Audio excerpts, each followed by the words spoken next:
Buenas tardes, profesor. ¿Cómo están? Buenas Muy tardes. bien, estamos como anfitrión, mi profe. Ya listo, gracias. Muy bien, jóvenes. Buenas tardes con todos. Siempre agradeciendo a Dios, hijos, por este nuevo día, por esta Buenas nueva tardes. posibilidad que siempre nos brinda. Buenas tardes con todos, hijos. Y bueno, vamos siempre recomendándoles, hijos, el cuidado respectivo y obviamente el estudio respectivo, ¿no? Miren, ya prácticamente esta semana no la cuentes, si fue desde la octava semana, ya la otra semana es la novena, ya unas cuantas más, hijos, se acabó el ciclo y obviamente ya ustedes estarían expeditos, pues, hijos, para rendir su examen. Así que esfuércense, hijos, en estos últimos tramos que ya prácticamente les queda, hijos. Y bueno, vamos a empezar, hijos, a conversar un poquito acerca de la ilustración. Y lo primero que tenemos que decir, hijos, de la ilustración, miren aquí, eh, tres cosas puntuales para que tú puedas entender este proceso. La primera, optimismo ante el futuro. ¿Cuándo tú podías ser optimista ante el futuro? Cuando conseguías tu mayoría de edad. Pues oye, ¿que cuándo conseguías la mayoría de edad? ¿Que cuando te daban el DNI? No. Cuando, ojo, una vez que tú conseguías la mayoría de edad y ya habías conseguido, ¿qué cosa? Tu felicidad. ¿Y cuándo se hacían esas tres cosas, profesor? Simple y sencillo, hijos. Simple y llanamente, cuando habías debatido, cuando dudabas, cuando tenías un pensamiento divergente, cuando tratabas de explicarte las cosas y no simplemente decir, oye, ¿y por qué se murió? Ah, que Diosito quiso que se muera. Oye, ¿y por qué se maduró esa planta? Porque Diosito te vio de hambre y quiso que se madure. Y todo finalmente apuntaba a quién? A Dios. Eso empezaron a desterrarlo. He allí, como quien dice, hijos, el meollo del asunto de la denominada etapa de la ilustración. La revolución en el pensamiento, el cambio de ideas, ¿sí? El siglo de las luces, el iluminismo. ¿Y cuándo era una persona ilustrada? Cuando simplemente, cuando estudiaba, cuando leía, cuando analizaba, cuando debatía, cuando obviamente contradecía lo que por 800 años nos habían o habían obligado a simplemente aceptar a rajatabla. En otras palabras, no te olvides, hijos, que este proceso de la ilustración también tiene un componente contra la iglesia, hijos. ¿Por qué? Porque su antecedente es el Renacimiento. Y el Renacimiento obviamente es el hecho que va a marcar la muerte de la Edad Media. ¿Sí? O sea, es el renacer de las ciencias, es el renacer ¿de qué? Del arte grecolatino, el antropocentrismo. ¿Te das cuenta? Allí tiene su germen justamente este proceso llamado ilustración. ¿Correcto? Ahora, de este tema justamente vamos a abordar, hijos, el día de hoy, algunas características generales, obviamente, y las principales revoluciones del siglo XVIII. Cuando hablamos nosotros, hijos, de las características generales, lo primero que van a enfatizar, hijos, los ilustrados, primera idea que tú debes llevar, ¿sí? La confianza en la razón. Confianza en la razón. Eso es de vital importancia. Exacto, muy bien. John Locke. John Locke, por un lado, disciplina filosófica del empirismo, y por otro lado, René Descartes, disciplina filosófica del racionalismo, ¿sí? Que obviamente son las dos principales, hijos, ojo, las dos principales disciplinas filosóficas que van a reemplazar a la escolástica y a la patrística. A la escolástica y a la patrística. ¿Ya? Punto número 2, que quiero que obviamente conozcas. Que los ilustrados ya se habían mentalizado, ojo acá, de que había la necesidad de alfabetizar al conjunto de la población, porque eso era una herramienta para lograr el progreso de la humanidad. O sea, cuando conocías tus derechos, cuando hacías respetar y valer tus derechos, cuando conocías obviamente, y sabías lo que ibas a reclamar, cuando leías, cuando te ilustrabas, cuando obviamente, te inculcabas a ti mismo, en este caso, ¿qué cosa? El arte, la ciencia, etcétera, etcétera. Porque obviamente toda esa época había sido vedado, ¿no? Prohibido solamente para una élite dominante. Tercera idea, hijos. Tercera idea. La confianza, ya hemos dicho, en el uso de la razón y la experiencia. Racionalismo, empirismo. El racionalismo de René Descartes, el empirismo de John Locke. Punto número 4, la tolerancia religiosa. Y esa tolerancia religiosa ya era una suerte de obligatoriedad, ya que lo que básicamente se estaba fomentando era el respeto al edicto de Milán. Y el edicto de Milán no era otra cosa. Ustedes saben, deben recordar ustedes, hijos, la segunda semana. El edicto de Milán simplemente fue establecido por el rey Constantino I el Grande, básicamente para referirse a ¿qué? A la libertad de cultos. A la libertad de cultos. Pero esa libertad de cultos obviamente no implicaba, pues, definitivamente para para la élite dominante de su época, no implicaba pues que el pueblo se culturice, que el pueblo lea, que el pueblo debata. No, no, no, no. Simplemente, hijos, ellos seguían creyendo en la predestinación. ¿Y qué era la predestinación? Diosito, Carolina, escúchame, Diosito quiso que tú seas pobre y por lo tanto tienes que ser pobre y no puedes salir de esa pobreza, porque Diosito lo quiso así. ¿Me entiendes? Por eso también se habla acá, hijos, como les decía, el optimismo ante el futuro. ¿Sí? Optimismo ante el futuro. Búsqueda de la felicidad, mayoría de edad. ¿Cuándo lograbas esos tres? Cuando dudabas, cuando discutías, cuando tenías un pensamiento divergente. ¿Correcto? Y ahí está, pues, hijos, las ideas centrales de este proceso llamado ilustración. ¿Dónde surge?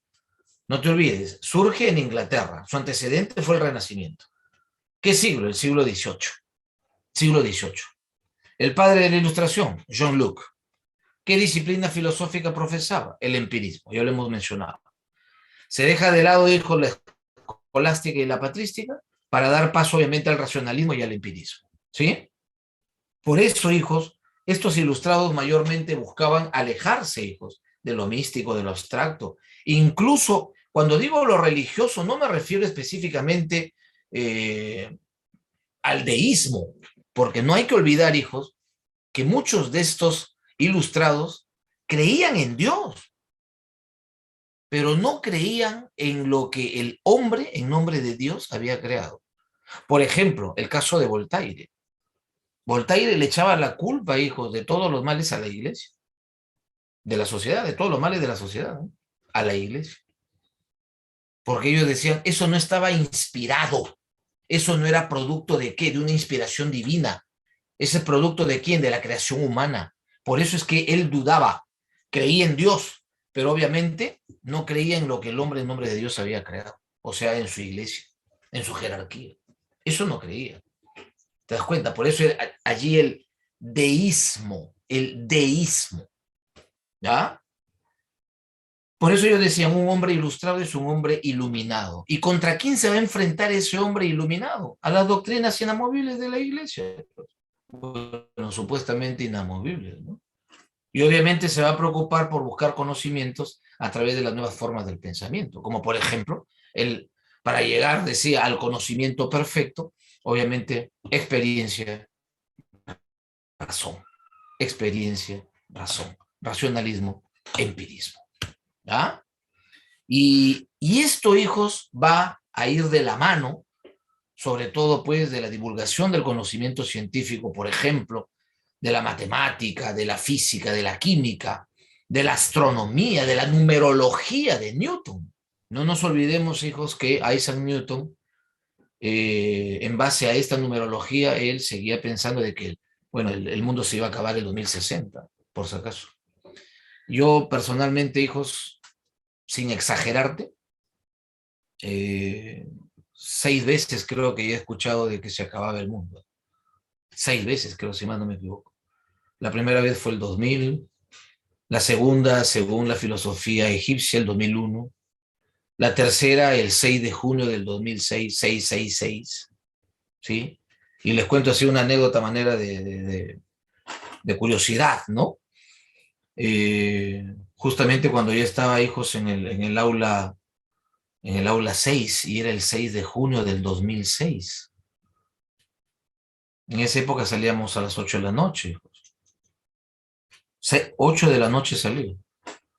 Y recuerdo mucho, pues yo estaba en el aula 6, o sea, ¿no? Y justo empiezo mi clase, hijos, y una chiquita me pregunta, profesor, hoy día es el 666, ¿cierto que hoy día se va a acabar el mundo? Y yo volteo y me reí, ¿no? Le digo, y no les exagero, hijos, me ha tenido curcuncho casi toda la clase. Profesor, ¿pero qué va a pasar hoy día? Profesor, ¿cierto que se va a acabar? Profesor, profesor, profesor. Hasta que en una de esas, yo no le hacía caso, ¿no? No le hacía caso. En una de esas le digo, ya hija, le digo, en otro momento hablaremos, le digo, ¿no? Sobre el 666 que tú me estás, y Apocalipsis 13, 14, no me acuerdo de cuánto es. Y en eso, hijos, volteo yo a seguir anotando un título cuando me dice, profesor, lo que pasa es que usted no sabe.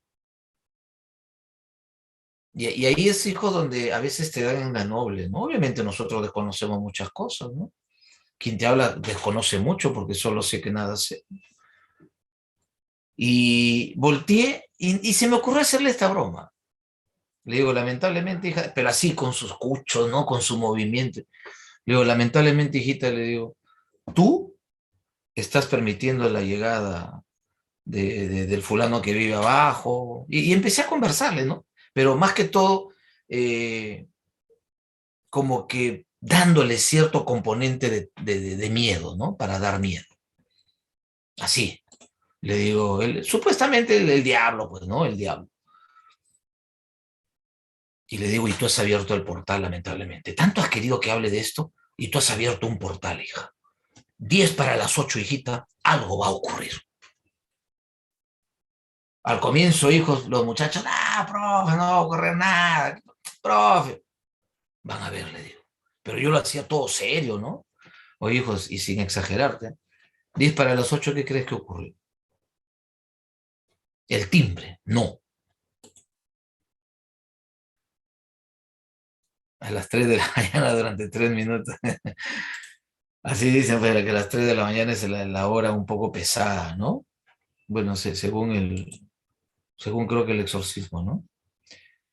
10 para las 8, hijos, entra un chiclón, que es un pájaro negro, ustedes saben, mire, 10 para las 8, y habitualmente esos pájaros, hijos, a las 6 de la tarde están durmiendo, ¿no? Y entra, y, y sale por la ventana también, ¿no? Entra y sale.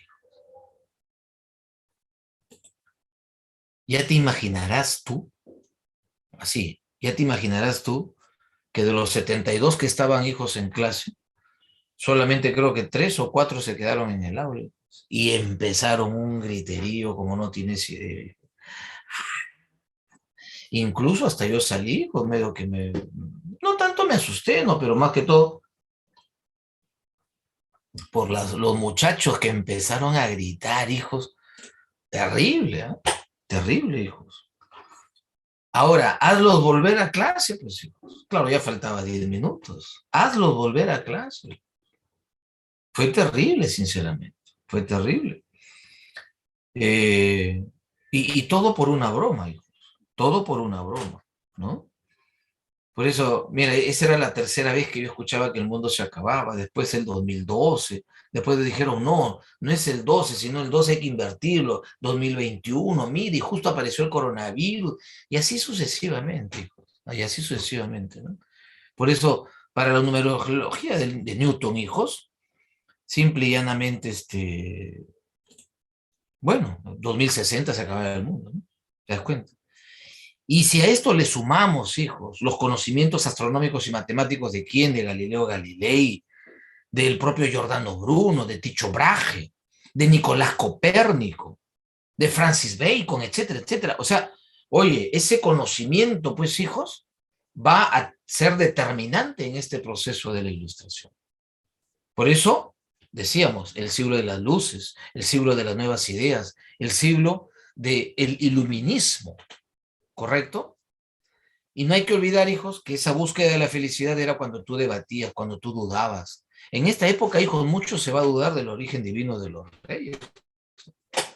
Cuando los ilustrados, médicos, abogados, profesores, etcétera, etcétera, decían, a ver, rey, vamos a analizar, a ver, ¿por qué tú tienes que ser el hijo de Dios y nosotros no? ¿Qué es lo que tienes tú de extraordinario para que seas hijo de Dios y nosotros no? El laicismo, ahorita te voy a explicar, hijo, ahorita te explico. Para empezar, ya, físicamente somos iguales. Ya, de repente tú eres más panzón que yo, le decían. Un ejemplo, ¿no? Al rey. Ya. Número dos, tú te vas al baño igual que yo. Número tres, tú deseas a una mujer de repente igual que yo, ¿no? Incluso yo puedo desearla mejor porque tú andas con toda la presión, ¿no? Número cuatro, yo, para valerme de mi propio conocimiento, tengo que leer, tengo que estudiar, tengo que empaparme.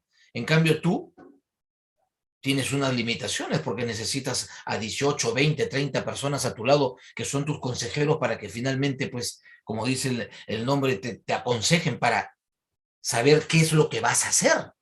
En cambio, yo soy solo, yo me he tenido que educar solo. Entonces, ¿tú por qué vas a ser, o sea, si tú no tienes nada de extraordinario, ¿tú por qué vas a ser el hijo de Dios y yo no?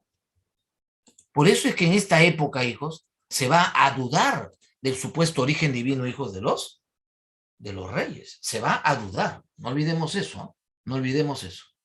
¿Ya? Ahora, ¿qué era el laicismo? El laicismo simplemente laico, es decir, el gobierno de la civilidad, civilidad, pero sin la injerencia de la iglesia. A eso se referían los ilustrados cuando hablaban del laicismo. Nosotros nos podemos gobernar, pero obviamente sin tener la injerencia de la Iglesia Católica. ¿Ya? Ojo, no te olvides. Ahora, ¿dónde se va a consolidar, hijos, este proceso de la ilustración?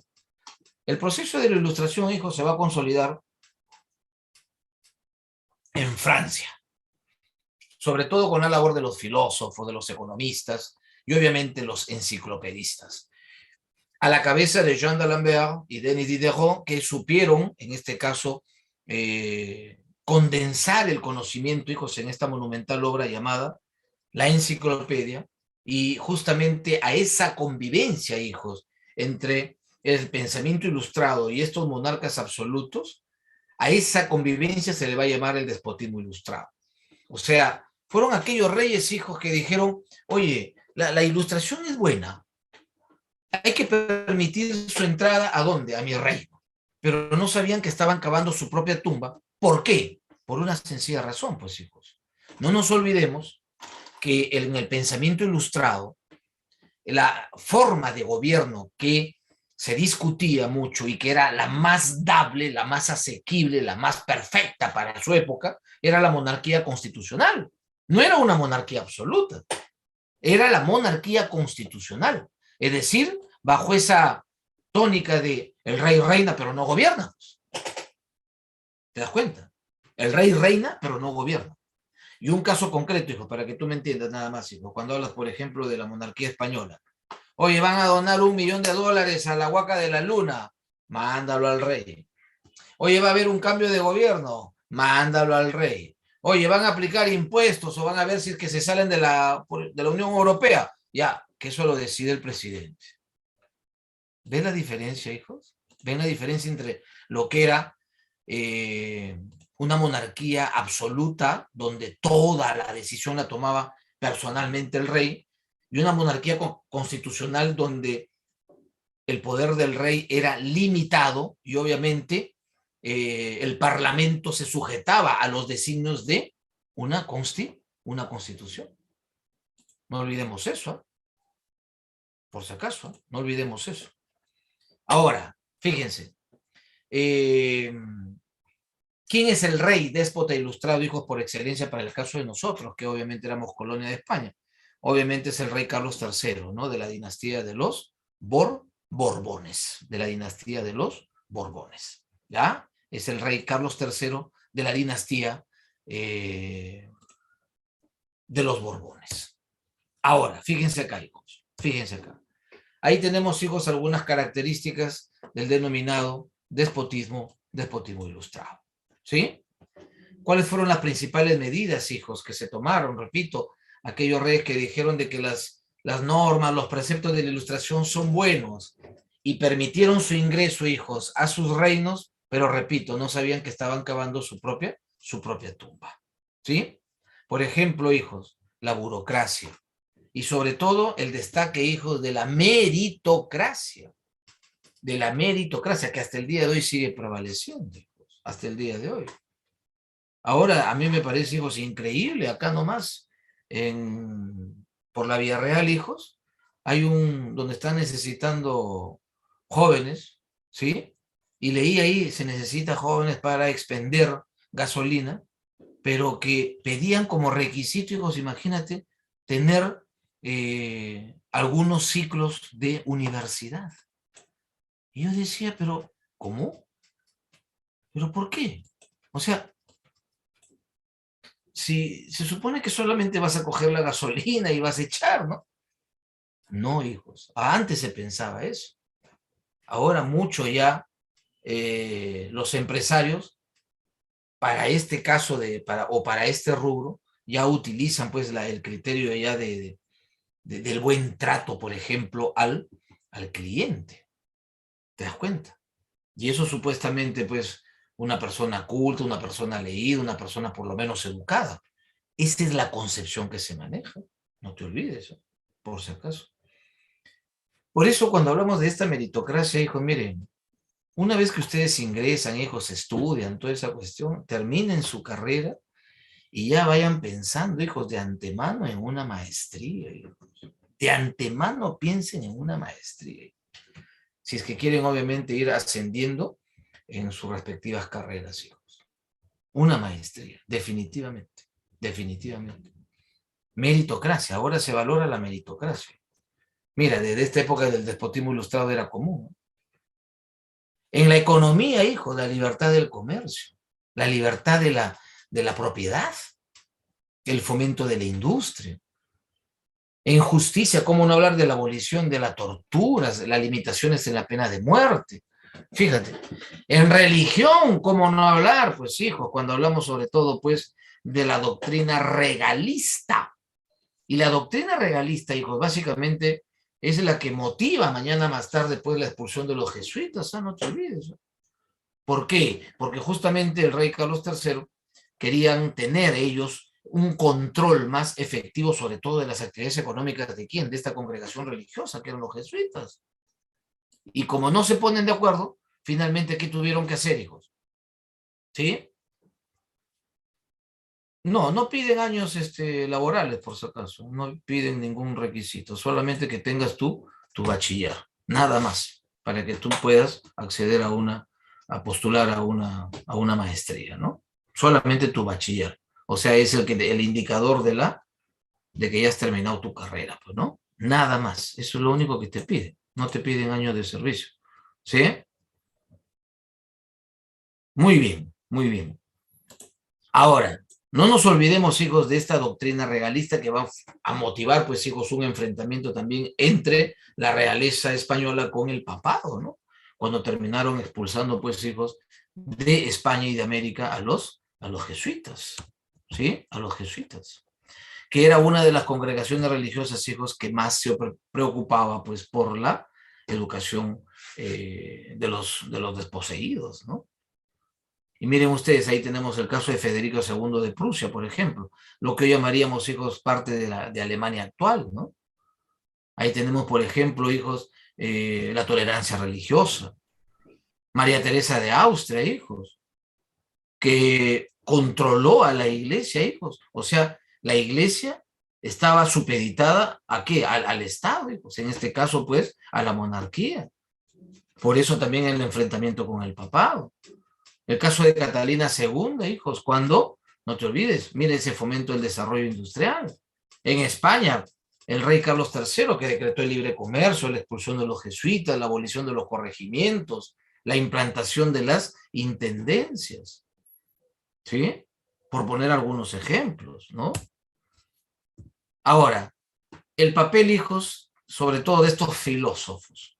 Por un lado, Voltaire o Voltaire, ¿sí? Que en sus cartas inglesas se mostraba él partidario, hijos, del parlamentarismo británico, o sea, de una monarquía del tipo constitucional. El caso de Montesquieu, que por si acaso no es Montesquieu, porque en francés nunca se pronuncia la última, por si acaso, ¿no? El caso de Montesquieu, hijos, en su obra El espíritu de las leyes, ya nos hablaba de un estado perfecto. ¿Y qué era el estado perfecto, hijos? El estado perfecto simplemente, hijos, era, ojo, aquel que estaba dividido en tres poderes, simple y llanamente. Simple. Poder ejecutivo, legislativo y el judicial. Pero no olvidando, hijos, que el poder, ojo, el poder ejecutivo, ¿quién lo detentaba, hijos? A ver, alguien que quiera participar de repente. ¿Quién iba a estar a cargo del poder ejecutivo? A ver, alguien de repente a través del chat.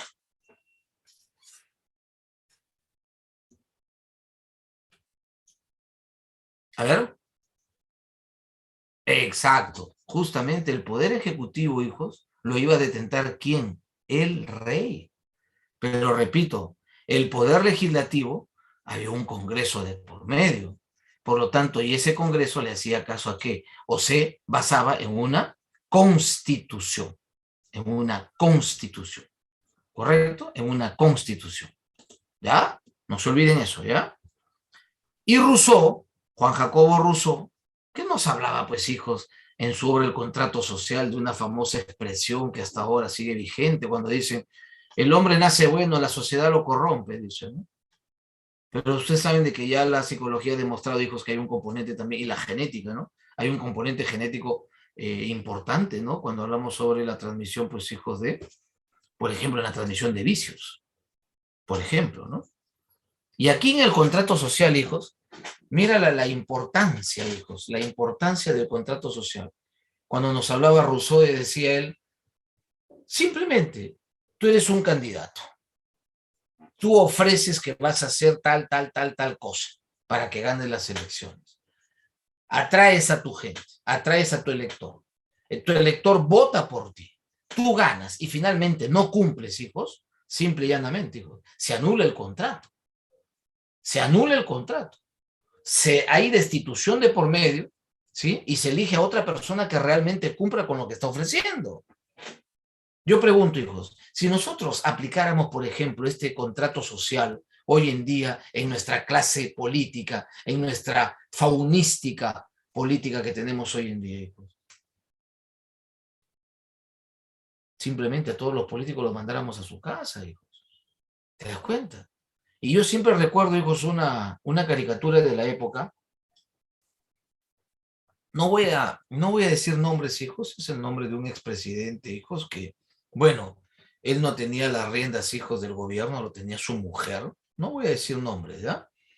Pero su nombre como que olía a neumático. Cuando hijos, en esta caricatura que le saca Carlín, ¿no? Muy bonita, muy hermosa, hijos, sinceramente, muy hermosa. Se ve que él está corriendo, ¿no? Está corriendo y da la casualidad, pues, que empiezan a perseguirlo, hijos, unas pancartas. Y las pancartas decían, honestidad es la diferencia, cero corrupción. Otra pancarta decía, regresar a la Constitución del 79. Otra pancarta decía, pena de muerte a los violadores, etcétera, etcétera, ¿no? Otra, salirnos del Pacto de San José, en fin. Y cuando él sale corriendo y voltea y aparece la figura, pues, de su esposa, ¿no? ¿No? Así con sus muelitas, y él le dice, ¿quiénes son estos terroristas que me están persiguiendo? Y ella le dice, no, mi amor, no son terroristas. Son todas las propuestas que le hiciste al pueblo peruano y que hasta ahora no has cumplido. ¿Te das cuenta?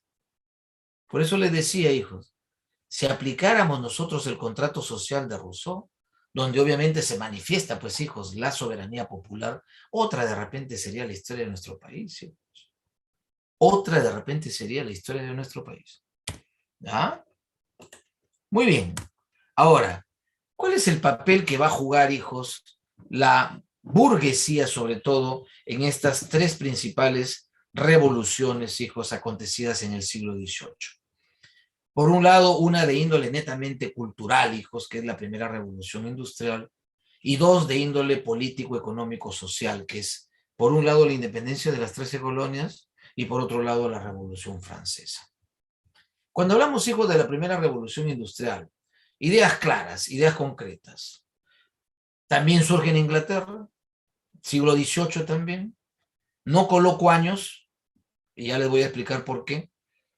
Y es una etapa, hijos, dice, de cuya las principales fuerzas motrices, hijos, fueron por un lado el carbón, por otro lado el vapor. El invento prototipo, obvio, la máquina a vapor de James Watt, ¿no? O de James Watt, la máquina a vapor, ¿sí? Y el mayor impacto que va a tener, hijos, esta primera revolución industrial es en las comunicaciones. Profesor, ¿y por qué en las comunicaciones? Sobre todo, ahí lo tenemos, hijos. A mi mano izquierda, el rocket, ¿sí? La primera locomotora a vapor, ¿de quién? De Jorge Stephenson, ¿sí? Y por otro lado, hijos, estas preguntas por si acaso han venido en dos ordinarios y en dos sumativos. Calculo, hijos, ¿eh? Sí, incluso pueden ser hasta más. Y por otro lado, hijos, el primer barco a vapor, el Clermont, ¿sí? Clermont, justamente fabricado, hijos, por Roberto Fulton. Por Roberto Fulton. ¿Ya? Ese es el mayor impacto. Pero no hay que olvidar también, pues, hijos, las consecuencias de esta primera revolución industrial. Y más o menos, hijos, lo grafico con este ejemplo para que tú me puedas entender. Por ejemplo, hijos, cuando yo trabajaba aquí en la fábrica de cerveza, aquí en la Avenida del Ejército, ¿sí? Tenía 12 para 13 años, hijos, y nos llevaban, pues, ¿no? Y obviamente nosotros nos íbamos a trabajar pues, por una cuestión de necesidad, ¿no? Eh, el Clermont se llamó el barco, Clermont, ¿sí? Clermont. Termina en NT, Clermont. Y recuerdo mucho, hijos, había una veintena de muchachos, de jóvenes, hijos de diferentes edades, ¿no? Yo era uno de los más mocosos.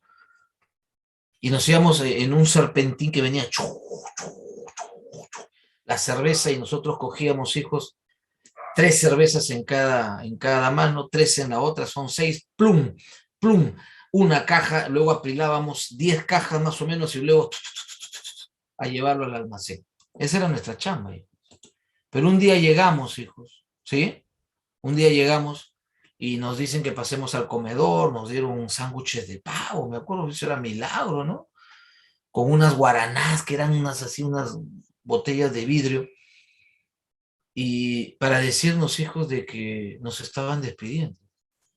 ¿Y por qué nos estaban despidiendo, hijos? Porque simplemente el Abacus ya había comprado, hijos, una especie de cocodrilos, le llamábamos nosotros, que eran como unas tenazas, que venían así, y de frente cogían 12 botellas y ¡pum! A la caja, ¡pum! ¡Pum! Y fuimos reemplazados, hijos, finalmente por la máquina. ¿Sí? ¿Te das cuenta? Entonces, esto es lo mismo que ocurrió aquí, hijos. Lo mismo, el maquinismo. Y ponemos el caso concreto, hijos, de la máquina desmotadora de algodón de Eli Whitney. Imagínate, cuando él patentiza su invento, hijos, fíjense, 5 a 7 hectáreas para despepitar ese algodón, hijos, necesitaba, calculando más o menos 70 hombres y 30 entre mujeres y niños, hijos, que eran para darle, como quien dice, el repase ahí, todo eso, sacarle toda la basurita y toda esa cuestión. O sea, estamos hablando de casi 100 hombres, hijos, que lo hacían en una semana. Cuando Eli Whitney patentiza su invento, hijos, Esas 5 a 7 hectáreas lo podían hacer, hijos, entre 8 a 10 personas, máximo. ¿En cuánto tiempo? En 10 horas. ¿Sí? En 8 a 10 horas. Imagínate cuánta gente quedó sin trabajo. ¿Todo por qué? Por el maquinismo, hijos. Exacto. Porque finalmente el maquinismo no es otra cosa, pues, que te reemplaza, ¿no? La máquina reemplaza la mano de obra humana. ¿Te das cuenta? Esa es una particularidad, hijos, ¿no? Esa es una particularidad. Ahora, miren acá. Ahí tenemos, hijos, un paralelo, ¿no? Un paralelo de la primera y la segunda revolución industrial. Por un lado, carbón vapor, por el otro lado tenemos, hijos, electricidad y petróleo. Por un lado, algodón, metalurgia y transportes. Por otro lado, el acero, la industria química, la industria petrolera, la industria eléctrica, la industria petroquímica. Por otro lado, hijos, mecanización. Por otro lado, científicos. ¿Sí? Automatización. Ahí tenemos, ya les debe haber explicado, hijos, el taylorismo, el fordismo. En la primera revolución no hubo organización de sus trabajadores, ya en la segunda ya hay sindicatos. Si el mayor impacto en esta primera revolución, hijo, fue en las comunicaciones, por el Rocket y el Clermont, aquí, hijos, en la segunda hay obviamente una mayor difusión, ¿no? Porque acá tenemos ya el aeroplano, tenemos el automóvil, tenemos la pila, tenemos la dinamita, tenemos, oye, la radio, el teléfono, etcétera, etcétera, ¿no? ¿Te das cuenta? ¿Ah? Ahora, para ir terminando, hijos, cuando nosotros hablábamos, y lo escuchaba ahí a la profesora de inglés, siempre guapa, la Miss, ¿no? Cuando hablamos sobre la independencia de las 13 colonias inglesas en Norteamérica, no te olvides, hijos, que estas 13 colonias se forman en el lado de la costa atlántica, porque Estados Unidos, hijos, tiene habitualmente, pues, para el lado del Atlántico y para el lado del Pacífico, ¿correcto? En este caso, las 13 colonias se forman, hijos, en el lado atlántico. Y se forma fundamentalmente por ingleses. Pero también había, obvio, había franceses, habían alemanes, habían galeses, irlandeses, escoceses y demás cojudeces. ¿Sí? Y estos habían formado, pues, hijos, las famosas 13 colonias. Pero había una particularidad, hijos. Si bien es cierto, había un gobernador, ¿sí? Nombrado directamente por la metrópoli inglesa, ¿no? Pero tenían, hijos, lo que aquí llamaríamos la consulta previa. Por ejemplo, si el rey quería aplicar un impuesto, ¿qué hacía el gobernador? Congregaba a todos los representantes, hijos, de las colonias y le decía, ¿sabe qué? El rey quiere aplicar un impuesto por esto, por esto. O sea, lo discutía. Y ya los colonos, hijos, o bien aprobaban o bien desaprobaban esa norma, ¿no? Pero acá viene el problema, pues, hijos.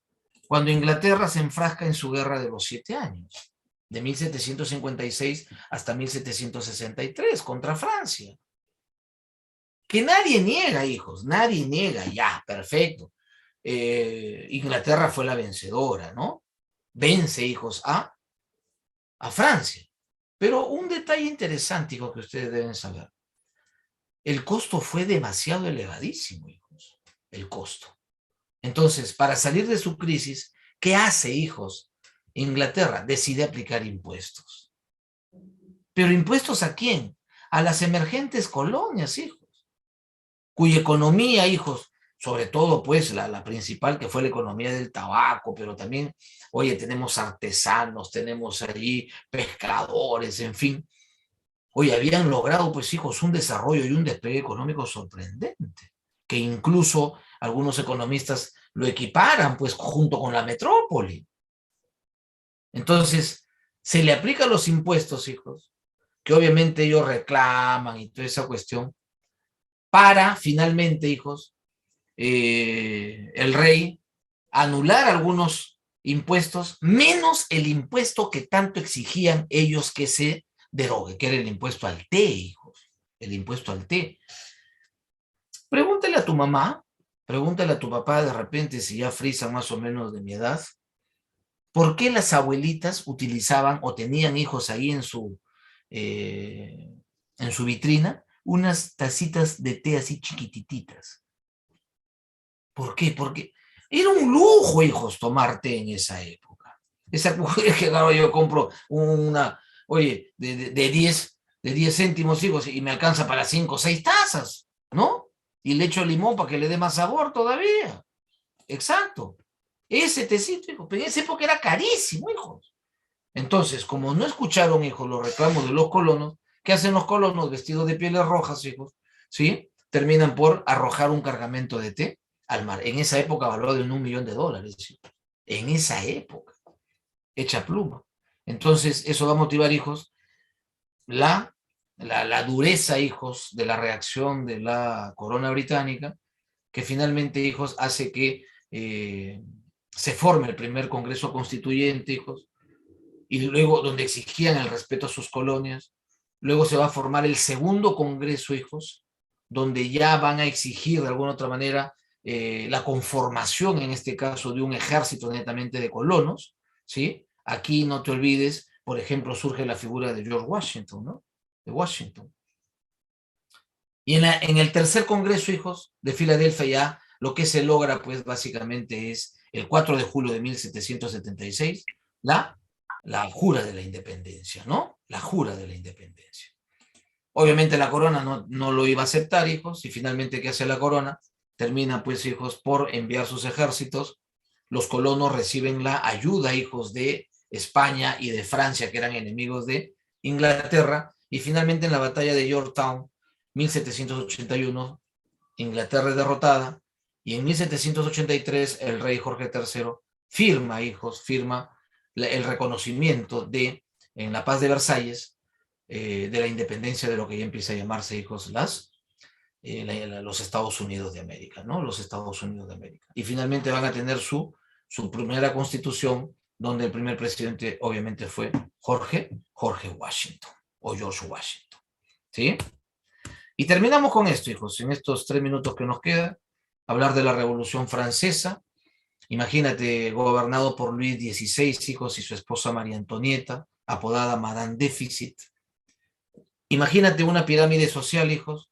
El primer estado, la nobleza, no pagaba impuestos. El segundo estado, el clero, tampoco pagaba impuestos. Y el tercer estado se le recargaba, pues, hijos, como quien dice, todo el peso de los impuestos. Estos sí pagaban impuestos.